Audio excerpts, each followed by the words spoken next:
Hello, everybody. Welcome back to Above Average. Today, I have a very exciting guest. I have Niki Metz, the founder of NEOS Atelier, and we're going to talk all things beauty, anti-aging, skin, brows, and more. Thank you so much for being here, Niki. It's so great to have you today. Thank you. I'm so excited. It's so awesome to meet you. Yeah, she drove all the way down from Westlake Village, which is where you just opened, right? Yep. Okay. Yep. So I want to know, let's start from the beginning.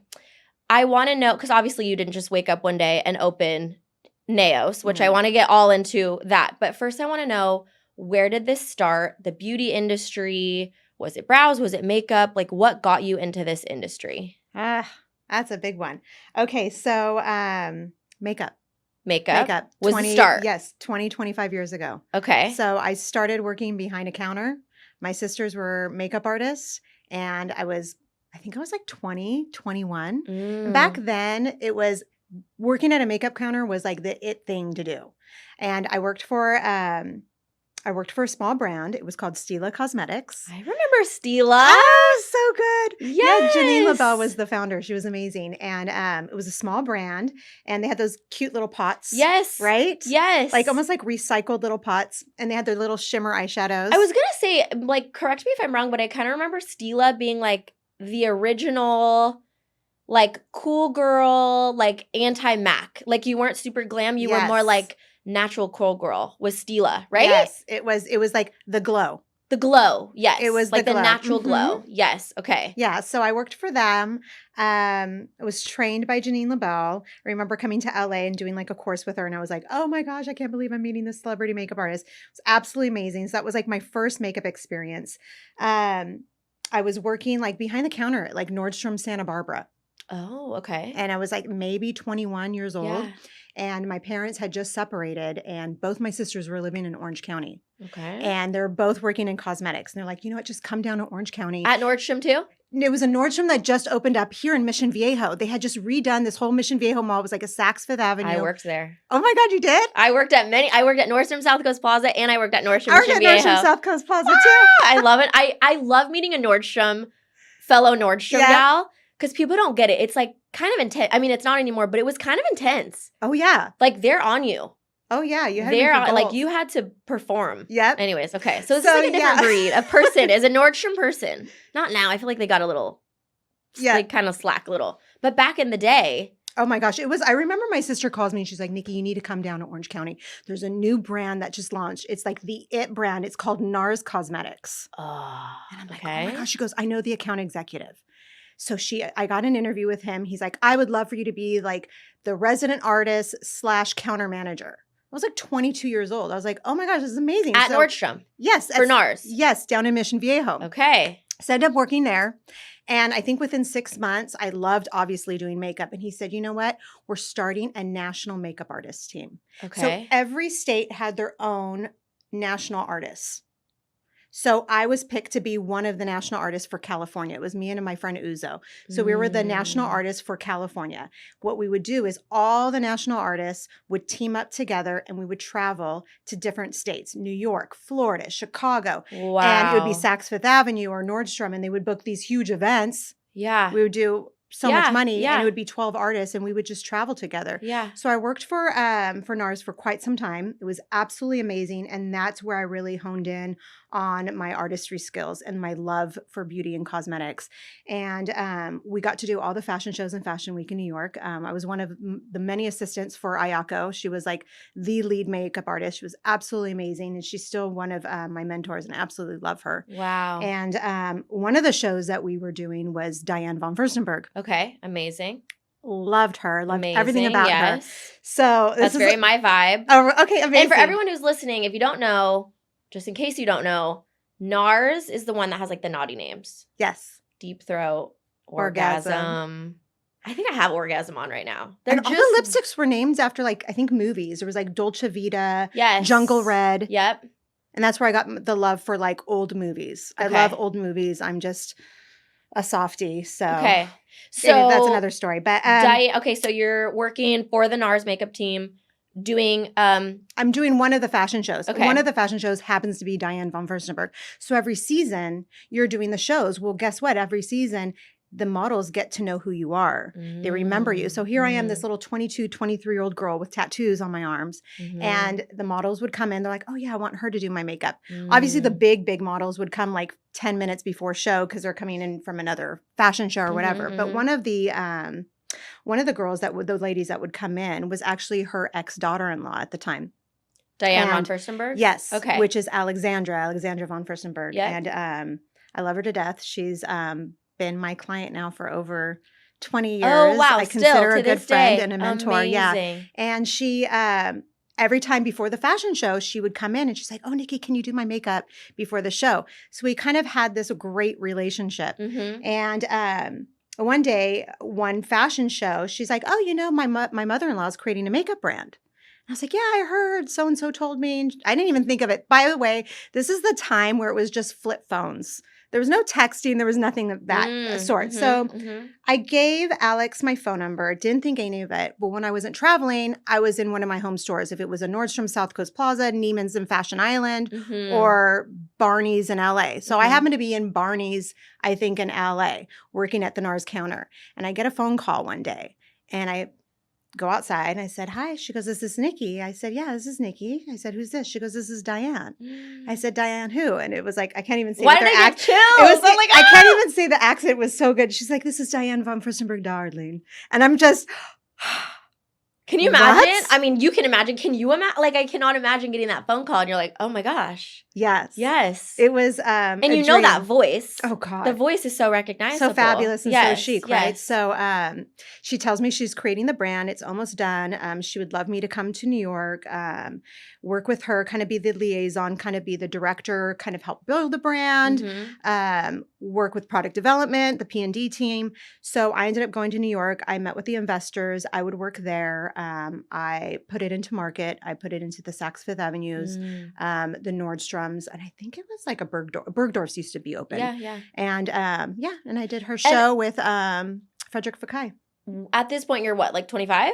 I was like 24. Okay. Yeah, I was 20. I can't even, I don't even remember. Maybe 24, 25. I can't even remember. And do you feel like, okay, so backing up a little bit, do you feel like it was just your skill, like your artistry skill? Do you feel like it was you personally that people were, would gravitate toward? Did you just do a really good job at the makeup? What was it? I feel like the NARS was like kind of the jumping off point, right? That kind of like took you all around. But like, because there's a million There's so many things. that if you really this. Listen to this right now, there's so many little points that happened, right? Could have been at the right place at the right time. There was no social media. Yeah. So I really, had to show my talent. I was a true assistant. I always listened and I did as I was told. I was great with Ayako. I wanted to learn. I was like a sponge, right? I was so young. I would do anything. And all the other artists, we were just bouncing off of each other. It could have been personality because, Alex would always come to me to want to get her makeup done or, so-and-so models would remember me and they're like, okay, did they want to come to me because of my artistry? It could have been your energy, I just think it's an important note because I go through this now with my on Lorissa's list on my platform. I have many makeup artists. People come to me every single day. I'm just using makeup as one reference, but people, I need the best makeup artist. And for me, the best makeup artist, and I have people that I will refer to. Well, what are you looking for? Glam. That would be my girl for glam, or natural would be this, or print work would be this, or whatever. But for me, I think it's so important to note that there's more that goes into that than just being a good artist. I look for who makes me feel very comfortable, very at ease. I can sit with you in my face for an hour, hour and a half, whatever, and I feel calm, And I think that about a hairstylist. I think that about brows. I think that about kind of anything. If you go and sit in someone's chair and they're doing your makeup and they're all frantic and then they're a little, I'm like, I don't know if I... So it's just, I don't know. I think there's a culmination of all of those things. I think there's like an artistry, but there's also an energy that people can kind of pick up on, especially when you're working in, someone's literally on your face, like you're up in the face, If you're going to their house, listen, if you're doing house or calls, in their home 3 to 4 times a week, it's a high profile client. You're around their children. Yes. You're around their husband. Yes. They want to feel comfortable around you. It's a whole thing. And 100%. It's like when, I can't do a job and I have to refer somebody out, I'm not going to refer this one artist to this client. It might be another just based on the energy. Yeah. Listen, you go shopping at a store, there can be 3 or 4 people that are asking you if you want help. You Yeah. already know who you want to help you, Yeah. right? Yeah. Based on their energy. Totally. Yeah. No, I think that is so important. I do feel like that's something that a lot of people are missing these days. I think that social media is kind of like thrown it off, but I think a lot of people when they're starting out, they miss like the hard work and the people aspect. They just think, oh, I'm the best. Mhm. I'm the best chef. I'm the best this. I'm the best that. But it doesn't really cut it anymore. So anyways, I'm just saying props to you. That has to be, more to it. That has to be you as a person and who you are and how you make people feel. No, so yeah, it was great. It was an exciting time. Absolutely loved it. Didn't want to move to New York at the time. So you're in LA. Or you're in Orange County at this point. Yes, I was kind of bi-coastal. Okay. I was bi-coastal. I was living in Long Beach, going to New York. Like I was in New York every 2 or 3 weeks. Okay. Came back to LA, and that was when reality TV started happening. It wasn't recognized by union. It wasn't unionized. So I was able to do all these TV shows like Extreme Makeover. I was doing all kinds of stuff, and I was building my brand because even though I had high profile models and socialites, you came to LA, they didn't want that. They didn't care if you had so-and-so model. They wanted to know what celebrity you had. So here I had this huge portfolio with magazines and all this, and they didn't care about it. They wanted to know what celebrity I had. So I had to start all over again. Here I am, 26, 27 years old. Trying to build up celebrity clientele. Okay. So I happened to be, this is such a funny story. So I happened to be in, I wish Alex was here. So I happened to be in LA, and I don't know if it was off of Robertson at a frozen yogurt shop. Okay. And in walks Alexandra von Furstenberg. And I'm like, what are you doing here? It's been 1.5 years now. And she's like, well, I moved to LA. And I was like, oh my God, what are the chances that we see each other? She goes, I need a makeup artist. So we ended up reconnecting at a frozen yogurt shop, and she just took me under her wing. So from there, that was it. That was the end. So, it's networking, her, helping me out. And like I said, she's been a big mentor and introducing me to her friends and her contacts. And that's it from there. And are you still doing celebrity clients right now? Makeup? Yes. Okay. Yes. So I stopped doing makeup during COVID we'll talk about that when I got into microblading and kind of wanted to bow out of the industry. I was working on e-news, and I was unionized, and then bowed out of it, focused on brows, focused on my children, and then went back into makeup about 1 year ago. Okay, so let's talk about the brows. What was the inspiration for that change? Had you always liked the brows? Did you just see a bunch of bad brows and now you're like, I need to fix these bad brows? Like, where did the brows come from? Okay, so doing makeup, I was kind of known as the glowy skin, contoured face, and like really pretty brows. I always tell people, I don't even know if I could ever go on tour with a musician because I don't do heavy makeup. You don't do like last all night. No. It's going to be stuck on the face. No, I don't even know how to do it. Okay. I don't even know. Okay. So mine is more, red carpet, clients, house calls, stuff like that. So that's just my, I call it the Parisian look. And I say that now because I just got back from Paris and I think I'm Parisian for some reason. But I'm 100% Greek. You're Parisian Greek girl with a Parisian heart. I know. Parisian makeup at heart. Exactly. Okay. So where were we going with this? We were talking about makeup. Yeah, like so we were on makeup, and then we got to the brows. The brows. And the I saw the microblading. Okay. I saw the microblading, and I was like, you know what? I think I can do that. I can probably do that. And it would work because that's what I love to do. And my mom's like, you know what? Your kids, my youngest was going into kindergarten. My oldest was going into 6th grade. And that hustle to go to LA, and I was living in Camarillo or Ventura, I can't even remember at the time. It was a trek. For makeup. Oh, yeah. Yeah. Not only was I working at E-News, which was at the NBC studio lot in Toluca Lake over there. Yeah. I was also doing house calls 3 to 4 times a week. And those house calls, if you're doing a red carpet event, that's the middle of the day. That's 4 o'clock, 4:30. I'm not going to be home for another 2 or 3 hours. Yeah. So it was a big hustle, especially with the kids at that really crucial age for me.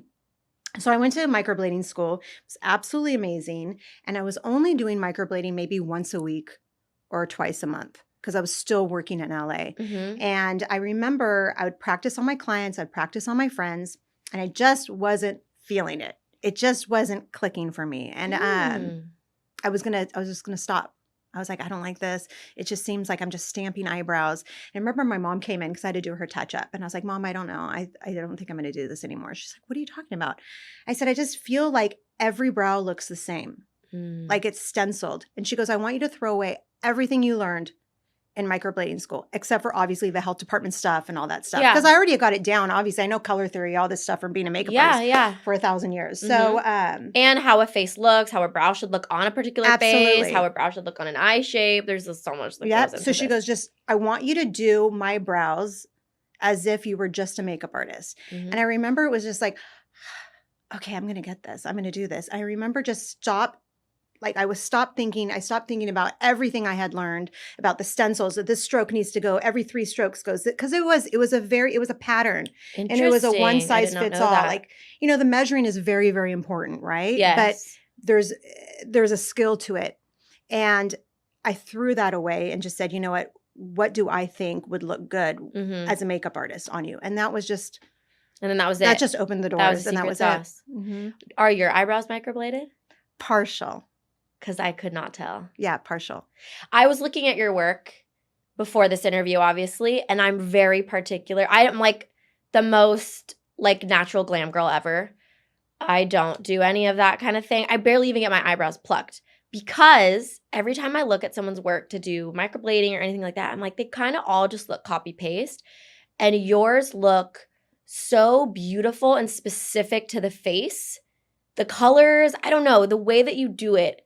And now hearing you explain that makes so much sense because you're viewing it from a makeup artist perspective instead of just like a, almost like a turn and burn. Not turn and burn's like the wrong word, but that makes a lot of sense. Yeah, well, there's so much more to it, and it goes back to what we were talking about, makeup and how people connect with you. When someone sits in my chair, I'm not just looking at their eyebrows. When they first sit down, I'm looking at them as a person. I start talking to them because I want to know how they talk, their personality, what makes them happy, what makes them blush. I'm constantly engaging with them because I want to see their brow movement. I want to see what excites them because makeup is more than just putting something on the face. It really, you can say brows frame the face. It's so much more than that. Totally. It's a whole personality. No, I totally agree. Yeah. So I think that's kind of what I look at. I'm looking at, eyes open, the brows are moving, but what gets the lady excited? What gets her blushing? Those are things that I'm looking at. How can I bring, it's not like I'm chasing youth. It's just how can I enhance them? And that's going to come with their personality. Do you ever look at a candidate and say, no, you're not a candidate? 100%. You do? I've turned people away. And what's the criteria for that? It could be someone that has had previous microbladed eyebrows that is done too deep, that has scar tissue, or they have to get laser removal. For the most part, that's probably the only, I think about that. It's probably the only thing. I've been really blessed though with the clients that, I say God has brought to me because it's usually a good fit. A good fit. Yeah. I feel like that's just kind of how God works. He brings you the people that you need to have. And what about, it's kind of an interesting take because I feel like there's such differentiating trends in brows and makeup across the board, but then you're doing microblading, which is, it's not called permanent, right? It's called semi-permanent. It can be permanent. It can be permanent. 100% can be. It doesn't matter what machine you use, a blade. It all has to do with the pressure of the artist. I can make you call it semi-permanent, but it can be permanent. If you go too deep, it can be permanent. That's it. And so how do you navigate that with the trends? For a while, it's kind of like the big, straight up and fluffy, or is it just really personal to the person? You're kind of not thinking about the trends, you're thinking about the person. I think a lot of people are chasing trends. If you see it on social media, if you see, obviously we're seeing microblading, nanoblading, combo, this, that, different types of laminations. Yes. I think with me, because of my history of being an artist, is that I've seen that there's trends come and go.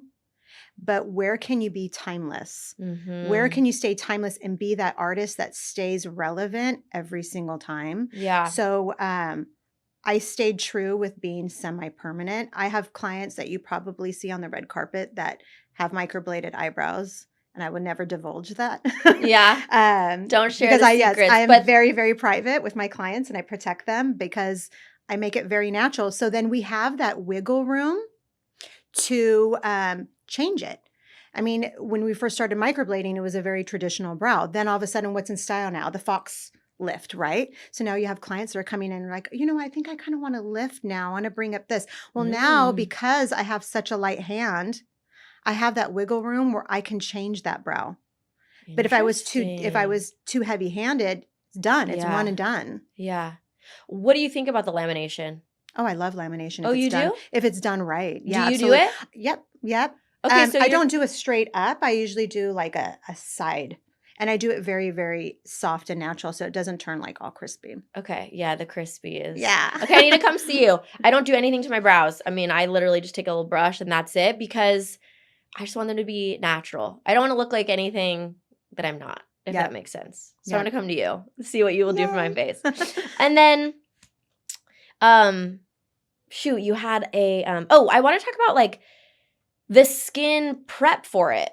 Is there anything to do with the skin? I mean, obviously you're looking at the whole face and the brow, right? But like, and they want the fox lift and all that. But I feel like skin has to be, or skin health has to be so important. About if I've turned anybody away. And you know what? Somebody that has really, really, and that's where the different techniques come into play and the different machines. So if somebody has very coarse skin and very porous, maybe we can't do microblading. Maybe we have to use a soft powder and do a tattoo machine. But again, you go very light so you don't make it look like a Sharpie brow. Yeah. Yeah. And then just from like, I don't know, you've been in this industry for so long. What do you feel like the mistakes that women make, whether it be just like makeup application or whether it be, trends? You want skincare? You want makeup? I mean, there's a lot. All of the above. Like, I mean, what do you think are like the biggest hurdles for a woman who wants to look her best and you're like, oh, that is just, you did that wrong? Okay, it's going back again, chasing trends. Okay. Too much makeup. Okay. 100%. I'm 50 years old and I don't wear foundation. You look amazing. Thank you. I'm guilty of that because I love makeup. I love lashes. I love big. And my mom's always like, you look the best when you don't wear makeup. I'm like, I know. I just love it. It's just fun for me. You know? I know. Absolutely. Of course, with me, I don't have any girls. I wish I had a daughter.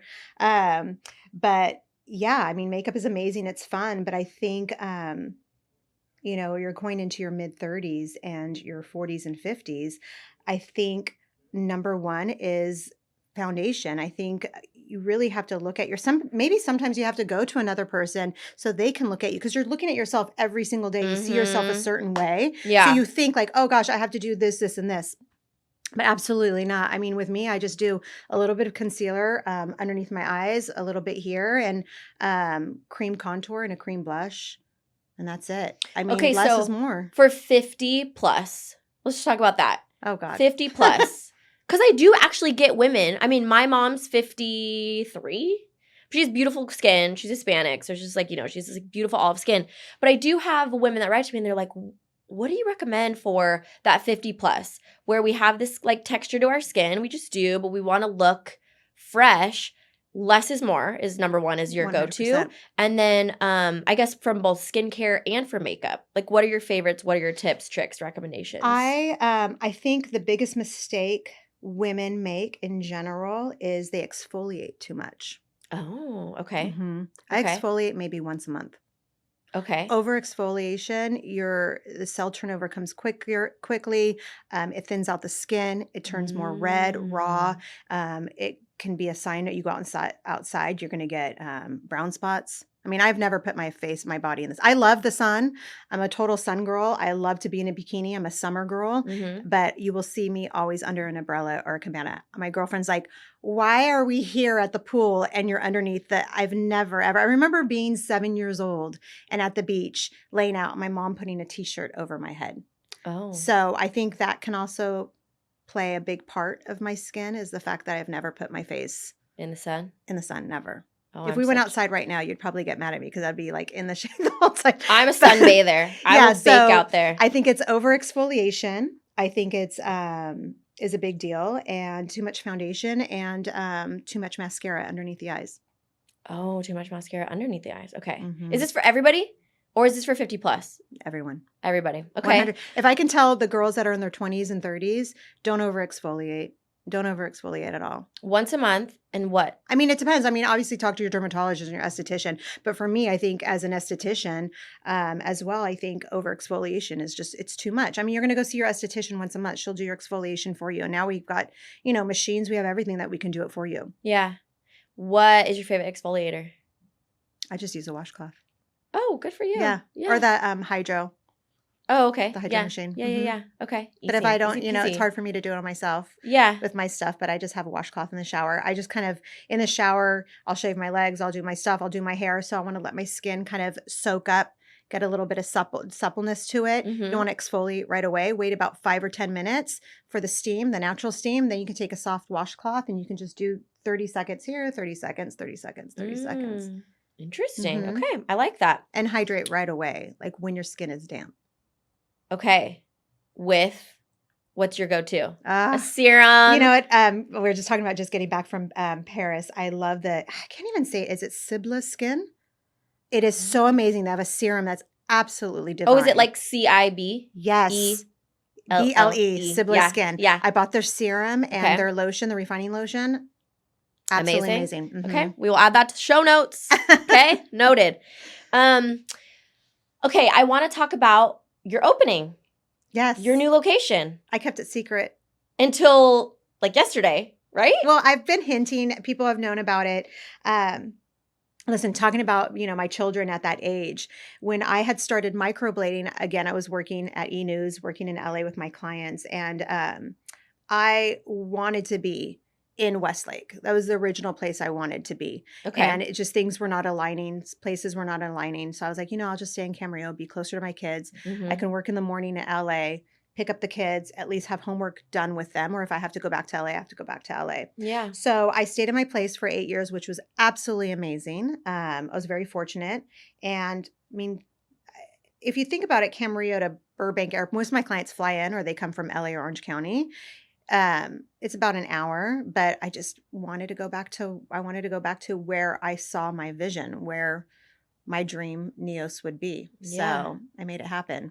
Okay, so what is it? What's going to be available there? Is it open? Are you taking clients? What's going on? What are the details? I finally have a facial room. So I'm super excited about that. And I finally have a makeup station. So that's been a big deal for me. So you're going to do all three there. Microblading. Brow waxing, lamination, facials, and of course makeup. So I have a big makeup station. Wow. All you? All me. So you're doing. I thought I was going to share. So at my old studio, I had 4 girls that worked for me, and when I opened up the spot and I remodeled it, and I'm telling you, when I remodeled it, it was a mechanic shop. Oh my gosh. So everything from picking out the lime wash to the pendants to every little thing. After I looked, I said, you know what? This is so me that I don't even know if another girl can come here and work here and they would feel comfortable, because it's every piece. It's so tailored to you. Yes. It embodies and I made you. It just for my clients. It's kind of like this secret vault. You walk in, because it's kind of like an industrial area, but it's on a street. So it's kind of weird because you feel like you're in a mall, but not really. But anyways, you walk in and you're transported to Europe, to the Mediterranean. You're either in Italy or in Greece, and it has that vibe to it. And it's I love it. It's warm and cozy. It's my clients are loving it, and I made it just for them. So I was not realizing that you do facials as well. Hydrofacials, the whole thing.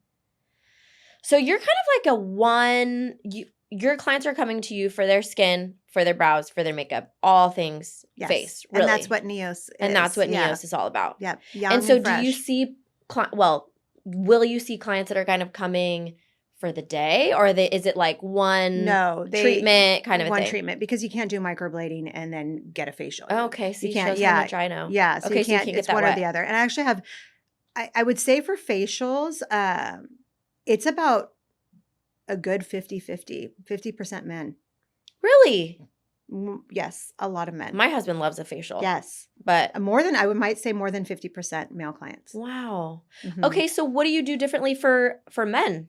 And how did that even come about? Like, how did men So know that you're the girl for that? I did men's grooming Oh, too. okay. So when Okay. I worked at NEOS, I had, I had the talent, the journalists that were female, but we also had male clients. So men's grooming, I also did men's grooming for the celebrities for magazine covers and stuff. So okay.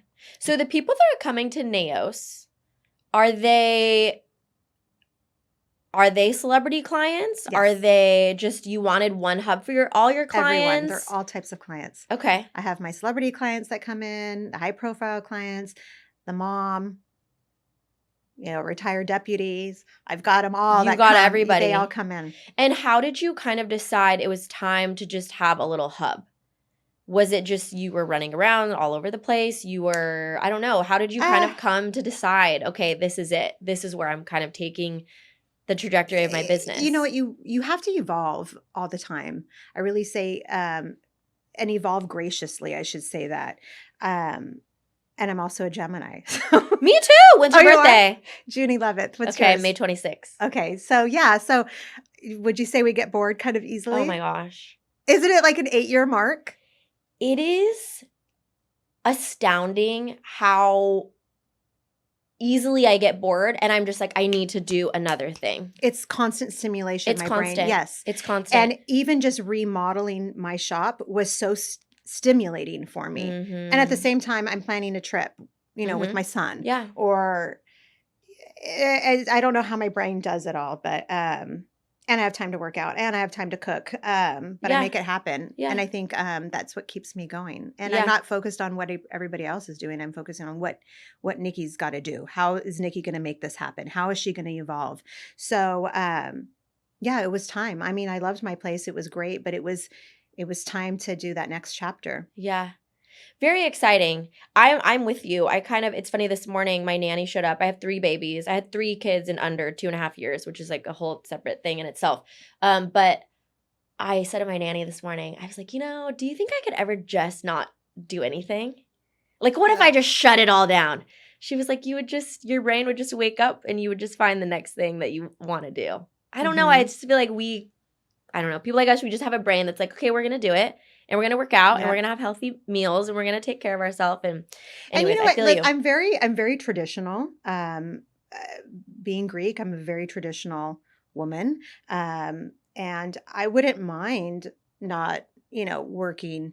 It's an art to me. And I think that's why it comes so naturally. It's not like, oh, I'm going to be this like woman, like bad woman and independent, this and that. It's wonderful if you like that, but that's not me. So not me either. It's so not me. I'm very traditional where I do want to be home. I do want to cook. I want to enjoy my children. I want to travel. I'm girly. I want to dress up, feel pretty, go out for dinner. That is so Niki.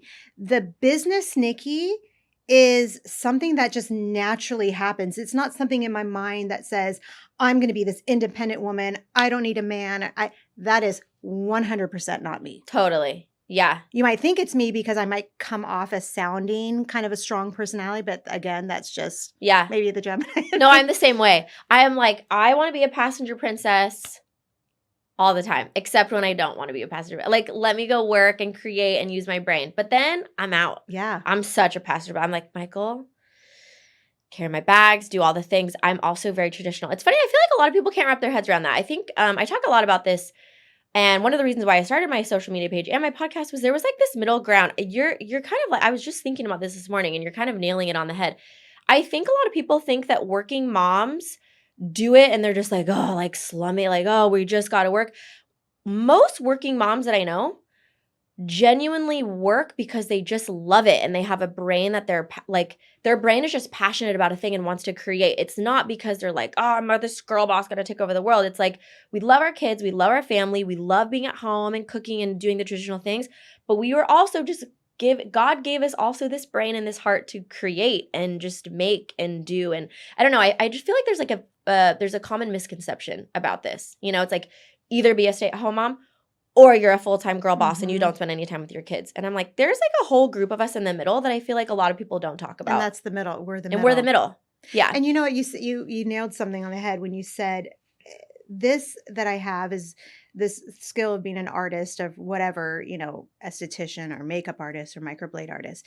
It's almost a gift from God, and Mm-hmm. being able to sit with women and male clients as well and get to know them. God has given me this gift to kind of, you speak to them when you're sitting down with them for an Yes. hour and a half or 2 Mm-hmm. hours. You're bouncing off of each other. You're talking to each other. You're learning things. I'm giving them life experiences, things that have happened to me personally. And it's Mm-hmm. almost like, wow, this person came into my chair today for a reason. Yes. Was it for me to do their eyebrows, or was it for me to give them this piece of advice? 100%. I always say it's because so I worked in corporate for 15 years and then I got fired, and that's a whole separate story. But I just remember praying about it and being like, what am I supposed to do? And then that rolled into social media and the podcast and the whole thing. And I always think about this. I'm like, am I really meant to have a podcast, or am I meant to give someone else a platform as a means to speak?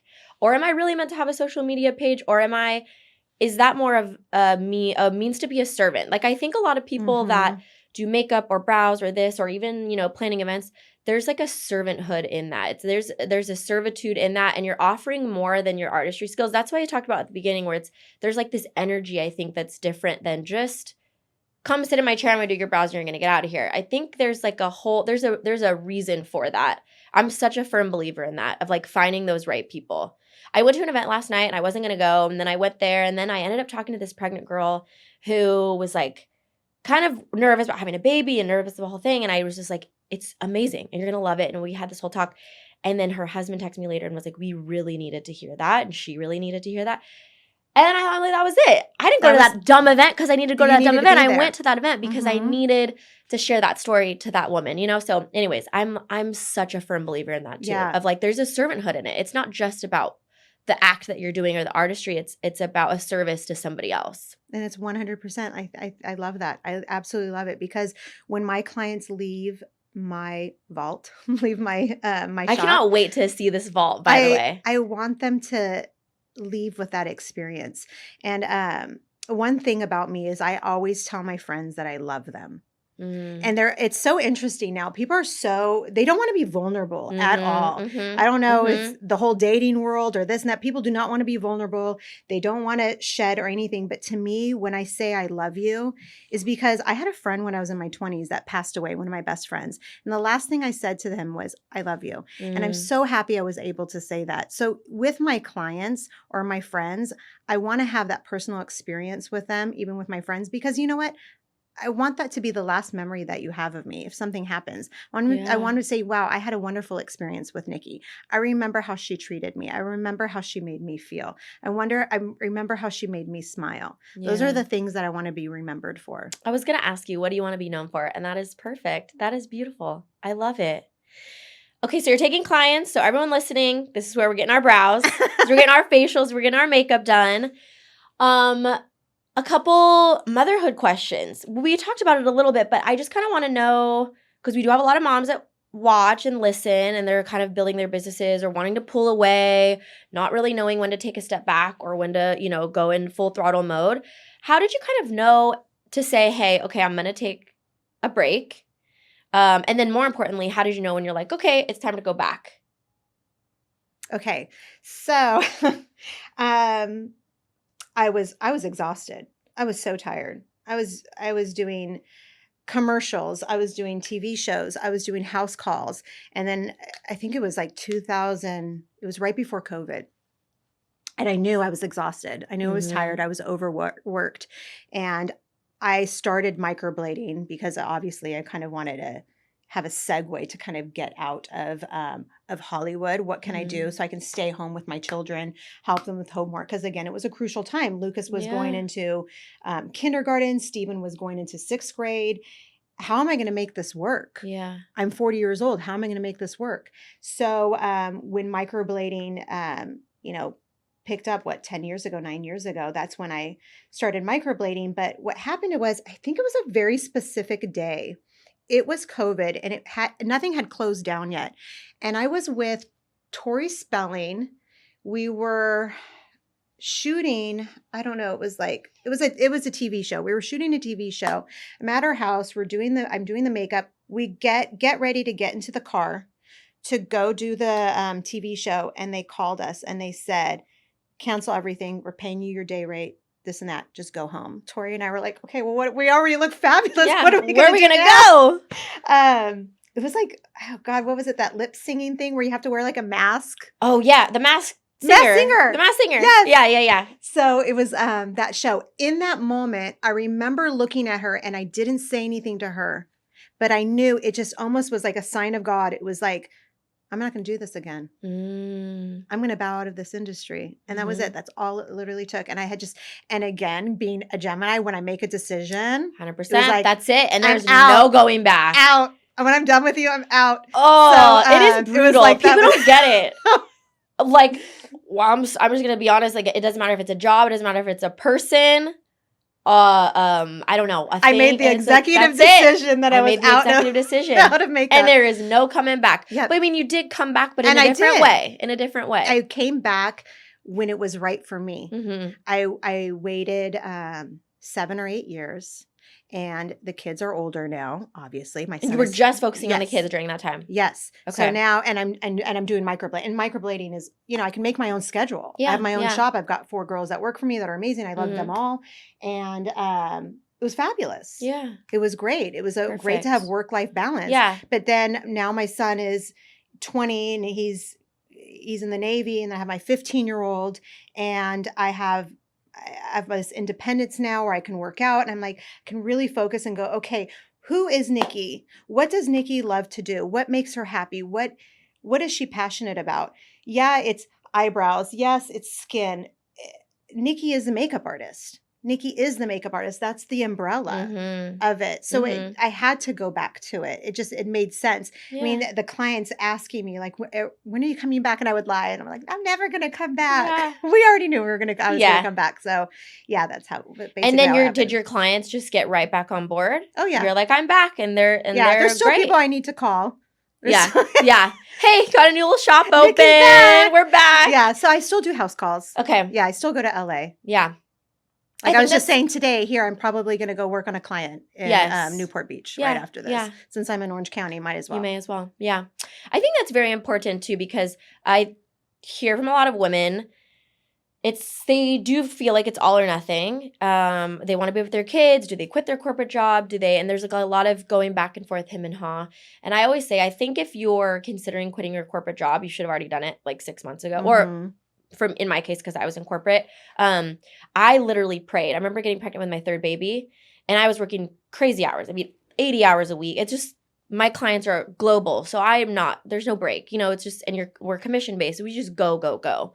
And I remember praying, I'm like, God, I don't think I can do this job with 3 little babies. I've done it with 2, and it's been a lot. I don't think I can do it with 3. So give me a sign. Either keep me here and you help me figure out how to do it, or you got to give me a sign. And I told them I was pregnant on a Monday. And by that Thursday, I got fired. Oh, my God. So I was like, okay. So that was my sign.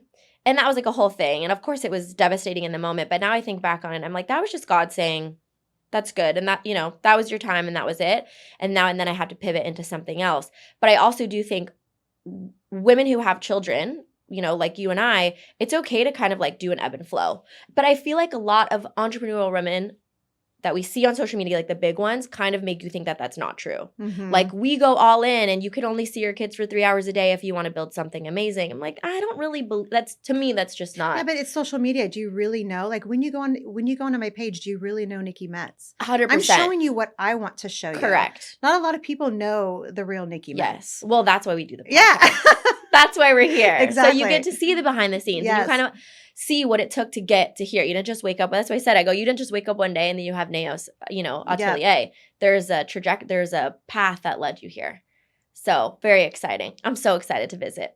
I'm excited. Okay. Yeah. Anything else? What, we talked about products. Any other products that you're loving? Any other products or things that you want to share about? Oh, gosh. Are you going to have products in? I haven't decided. I really haven't decided. I love Cora Skincare, Miranda Kerr's brand. Oh, yes. Love her. Great. Love her oils. Love her turmeric cream. Absolutely obsessed. Maybe. We'll see. Maybe yeah. I mean, I'm even thinking of doing supplements. Skin is really important, obviously, and it starts in the gut. And I'm a real big on gut health, and I mean that has to do with my my journey health that I had a few years back, and how I kind of healed myself with my gut. And I have my doctor ended up being, she's one of my best friends, and she healed me. And I think it just kind of works hand in hand. It's like I can Totally. sit there and give you all the skincare you want, but if you're not healing yourself internally, mentally, Mm-hmm. and internally, this is always going to look Yes. off. Did you see my post yesterday? No. I literally talked about What? this yesterday. We're talking about gut? gut and skin. What? Because I was like, your skin is glowing. I'm like, it starts in the gut. It starts in the gut. 100%. You got to heal your gut. You got to heal your emotions. I talk about this stuff all the time. People probably think I'm crazy. But I'm like, you could topical all day. I feel the same way about hair. Because everyone's like, oh, your hair. I'm like, that's an internal thing. 100%. That is not a, I mean, you got to, feed your scalp. I'm a big firm believer in feeding your scalp. Any autoimmune disease you look at, I mean, rosacea, everything, gut. everything is Eczema, gut. gut. Yeah. I mean, I had breast cancer 3 years ago, and I was down to, I'm in petite already. I'm tiny, but imagine me tinier. And I was down to eating maybe chicken, zucchini, and rice. I was down to 90 pounds. We didn't know what was wrong with me. I had no idea what was wrong. I found, I went on this like website to find clinical trials because I had done endoscopies, everything. And everyone's like, you're fine. We don't know what's wrong with you. I'm like, I'm fine. I'm literally can't, my throat's burning. I can't eat anything. My hair's falling out. And I found this doctor, and she did a series of tests on me, and she's like, you have 0 bifidobacteria in your gut. You have nothing. You have no BIF in your gut. I'm like, what the heck is BIF? I know all about BIF. It's your immune system, right? Yeah. And literally I was in the kitchen making my own yogurt, own yogurt, and doing one probiotic in the morning and that different kind of. Did you ever do like the raw kefirs or anything like raw? No, it was like when I had to start, like I think it was yogurt or raw milk. I think it was like 1 tablespoon. Yeah. I had to start really, really slow, really right? Good for you. I mean, people like to victimize it, but it has so many good gut bacteria things in it. It's just, well, that's what my doctor had told me I had to do. She's like, listen, when you start it, you have to start super slow because you have to slowly introduce it. Yeah. I want to say within 2 weeks, I was eating ice cream. I was fine. I mean, that lady was a genius. Who is this lady? Dr. Sabine Hazen. Okay. Yeah. I mean, she's done like. Is she like a holistic wellness? She's a gastroenterologist. She's done hundreds of, I don't even know, maybe 500 clinical trials. Wow. I mean, she's a big one. I just went down this rabbit hole. I always go off on a tangent, but I was going on this rabbit hole yesterday about different types of cancers and the association between like the different bacterias in the mouth and the body. And how you can track it all. You can track all these different bacterias, good and bad different types of bacteria that you have to any type of cancer. Oh, yeah. I mean, we couldn't figure out, it was 2 weeks before I was diagnosed, before I found it in the shower. And she saw it in my fecal test. And she's like, this is off. She literally found the cancer. Yeah. Wow. Yeah. And so now you're good? Yeah.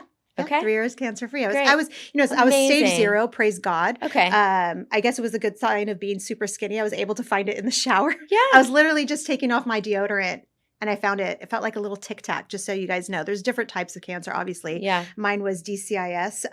It was ER/PR positive, estrogen progesterone positive, but it was stage 0. It was I was very fortunate, praise God, that all I needed to do was a lumpectomy and some radiation. Okay. And heal my gut. Okay. Heal my gut, change my way of thinking, work out.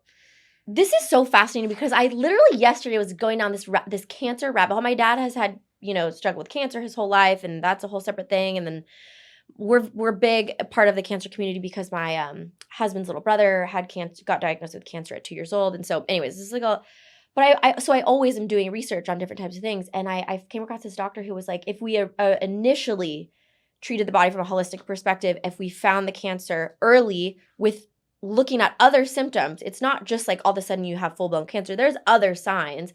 And the cancer is just telling your body something's off. Mm-hmm. There's inflammation somewhere that it shouldn't be, or there's bacteria that's off or whatever. We can almost use that as a roadmap, but we've kind of gone a different route where like we let it go, and all of a sudden, oh my gosh, you have stage 5 cancer, and now it's like this huge thing. So anyways, I wasn't even going to talk about it. It just happened. So here we are. It was I meant know, to and be, it's right? crazy because I kid you not, I literally yesterday was going down this rabbit hole about it and like the different teeth meridians and cancer and all of that.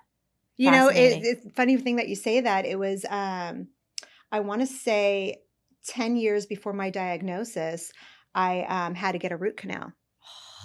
Don't get me started. If I showed you my search engine history right now, it'd be root canals and cancer, root canals and breast cancer specifically. Okay, this is crazy, right? So this is why I say it's going to be 45 minutes, and then we're going over. Oh my God, sorry. No, I love it. I'm like, so what? Let me tell you the story about the root canal. So the root canal, I didn't even know it was infected. I go to he's a wonderful dentist in Thousand Oaks, but he's also holistic as well. So he does both, right? Okay, just I like need to know the name. Dr. Sabine, his Dr. Albert Chow. Okay. So he's like, Niki, we need to do a cone beam scan on you. Yes. Because I was having rashes. It was right before the cancer. I'm having rashes. I'm losing weight. I don't know what's happening. He calls me right away. He goes, we need to do an emergency extraction. You have an infected root canal. I'm like, wait, it doesn't even hurt. And how long ago had you had it done? 8 years. You go. It takes 8 to 10 years for one cancer cell to grow. Yes. But this is what's throwing me off because the root canal was on the left side. My breast cancer was on the right. Does it? Because they usually say it's on the right side. Well, in traditional Chinese medicine, sorry. I'm like, sorry. Who am I saying sorry to? In traditional Chinese medicine, your body works in an X. So it goes like this. So there you go. Your meridian, I think, right? I mean, this is like me. I have no idea. I'm no expert, but I do love to research this stuff. This is what I do with my life. Someone figure it out for us. But I was going down that. I can literally. This is crazy because I took screenshots. I'm just gonna know this is your. So about these like kind of crystallized. So you pulled it out. Dr. Chow, he says I'm gonna. So he takes a sample, takes it to the lab, UCLA. 3 days, calls me back. He goes, your entire jaw was infected with bacteria. God knows how long. And within 2 weeks, then I'm working with Dr. Sabine Hazen, right? So I've got Dr. Chow, I've got Dr. Hazen, and then 2 weeks later, I get the cancer diagnosis. This is what I have been researching yesterday. Wow. This is an infected root canal. Oh, yeah. That people had to build, just in case anyone cares what we're talking about. You all should. That your root canal, and you wouldn't even know. And it's like 10 years later, and then your whole jaw is, and you need to rebuild. Within 3 days, I had purchased an infrared sauna, and after my extraction, I was in that sauna every single day. And then I'm making my homemade yogurts. Okay. All that within 2 or 3 weeks, I was completely healed. Yeah. 100% completely healed. Did you ever go, no, you probably didn't get to this point, but this is so crazy. I could talk all day about this stuff. Ozone? Yes. You did the ozone? Yes, he did ozone. Okay. I also have a holistic oncologist here in Irvine, Dr. Keneally. Okay. And she does the hyperbaric. She has all of that. I heard the hyperbaric is supposed to be absolutely amazing too. Yes. Great thing about the hyperbaric. So, and then I did high doses of vitamin C after my radiation. Yes. Glutathione? No glutathione. Get all that just out? Vitamin No? C. Okay. Ugh. This is crazy. See, that was meant to be. That was God. Because I was deep in these root canals and breast cancer thing yesterday. And I have many friends who are trying to get pregnant. So it's just fascinating to me. I'm like, what have you gotten done? I text one of my girlfriends. I'm like, do you have any root canals? Can we get them out? Maybe it's going to help you get pregnant. But people think I'm crazy. But then it takes one person who's like, no, this is real. Like, this is a real thing. And I was just I sent this to my mom. I'm like, I think Dad needs to go get his mouth checked out. Because I know he has old dental work. Oh, 100%. I went right before I had my third baby, right before I got pregnant with my third baby, I went and I got all my old fillings removed and I got them replaced with like a bioavailable material. And then I had a couple root canals that I just had them taken out. And like it's crazy because I just wanted to be in the best body for the, giving birth to the baby. I seriously think doing all that I did gave me 10 years. Like I aged backwards. Oh, 100%. After I did all that stuff. No, you did. I'm like such a firm believer that everything we do, everything that happens in our body starts in the mouth. Mm-hmm. even if you think about it, because I get super woo-woo, emotions. Like the words that you speak, and I don't know. I just think it manifests in the body. Everything You're you put in your absolutely mouth. right. Yeah, you're absolutely right. And we were talking about when I was just saying when my friend passed away, and I always say I love you, and I want that experience to be a wonderful experience that you have with me. Everything that comes out of your mouth, you can't get that back. No. You can't take that back. No. I know. And then that sits with you. And what's in your teeth, what's in your all the things. It's just crazy. Mm-hmm. See how these tangents come about? I know. It happens every single time. Okay, well, this was so fascinating. I'm so excited to come visit NEOS. And anything else? What did we miss? I don't even know what Anything else you want to share? We went on a really crazy tangent. I'm so happy that you are healed and cancer-free, by the way, for 3 years. No, I think we talked about everything. Yeah. I think we talked about my favorites. And okay. I think we're good. Okay, great. Well, thank you so much for being here today. This is absolutely you. amazing. I love chatting with you. Where can everybody find you? I'm in Westlake. I'm at 31304 Via Calinas. Love Suite it. 102. I'm literally like in this little circle. There's like Oaks Christian High School. There's a Four Seasons. I'm in this little circle, and I absolutely love it. We'll put it all in the show notes in case you want to go check her out. And you're open. You're available. Yes, taking available. clients. Okay. Well, thank you so much for being here today. Thank This is you. amazing. Bye, everybody. See you on the next one.